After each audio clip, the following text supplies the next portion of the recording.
What is going on, cryptocurrency investors? Does the bear market have you feeling down? A couple of days ago, there was some really good news, and we're going to talk how it implicates Ripple. So let's get right into it. An SEC executive came out and said at the Yahoo All Markets Summit in San Francisco that cryptocurrencies like Bitcoin and Ethereum are not securities. The cryptocurrency market saw some gains as Bitcoin rose $350 immediately, and the rest of the market was green, touching double digits. William Hinman is an SEC executive who's in charge of overseeing the cryptocurrency and ICO landscape. He said that Bitcoin and Ethereum are not securities. Some ICOs may be considered securities, but the decision is based off of a factor of decentralization. If a network on which the token or coin is to function is sufficiently decentralized, whereas purchasers would no longer reasonably expect a person or group to carry out the essential managerial or entrepreneurial efforts,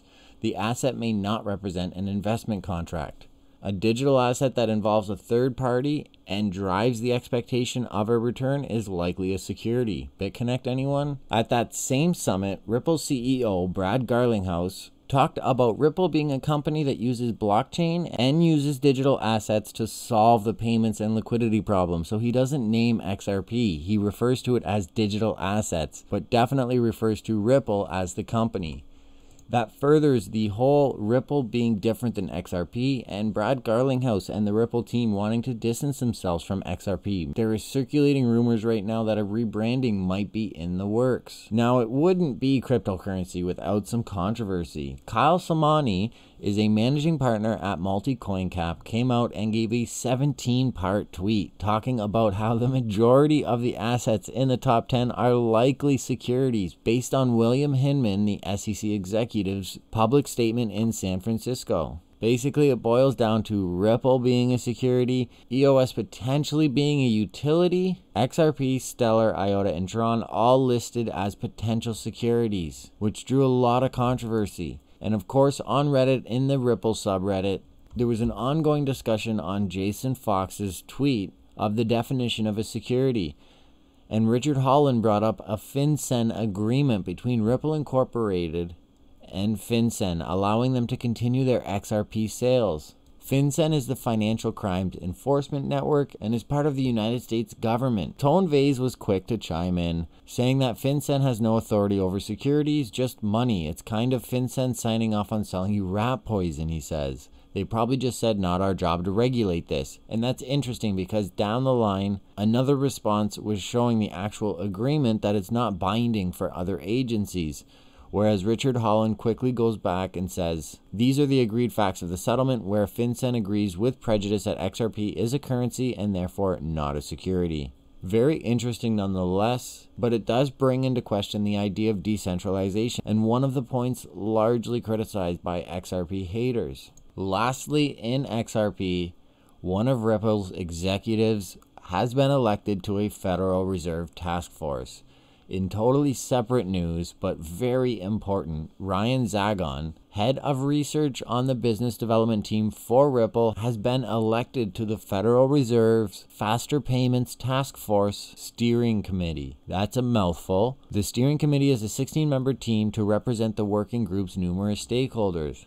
So what are they responsible for? Get this, and it's probably insanely good for Ripple long term. The task force is focused on identifying goals and attributes of effective, faster payment systems, proposing solutions, and assessing their capability to achieve those goals, and championing the payment industry to take steps towards implementation and adoption of faster payment capabilities. It sounds like Ripple, the company, is on the fast track to using XRapid and XCurrent.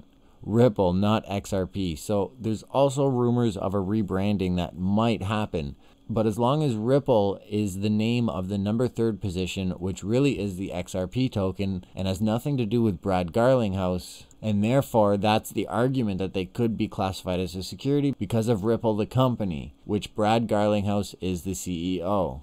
With Santander using it for 50% of their international liquidity, and SBI Holdings, which is an umbrella corporation for a lot of banks in the Asian markets. So it's interesting to know how that might impact XRP the token, And nevertheless, it's really good for cryptocurrency as a whole. It's hopefully going to set precedents with blockchain technology being implemented for new and faster payment systems, which will hopefully set the stage for other assets in other industries to really get looked at. It could mean Ripple is closer to widespread mass adoption as XRP continues to function. It's kind of weird talking about Ripple and knowing that they might not want to be associated with XRP. It will be interesting to see how the two impact each other and if Ripple can actually separate themselves from XRP, at which point what does it really become?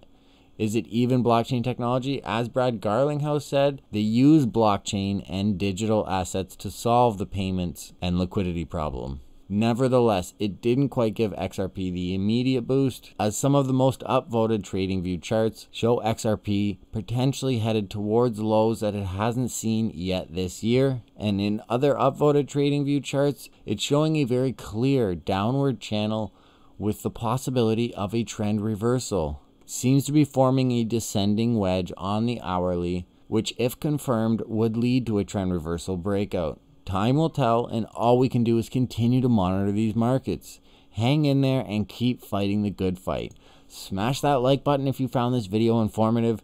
Comment something of value along with your Bitcoin wallet address, and as soon as we hit 200 likes, we will be giving away $50 in Bitcoin. And stay tuned for all of the trending cryptocurrency news.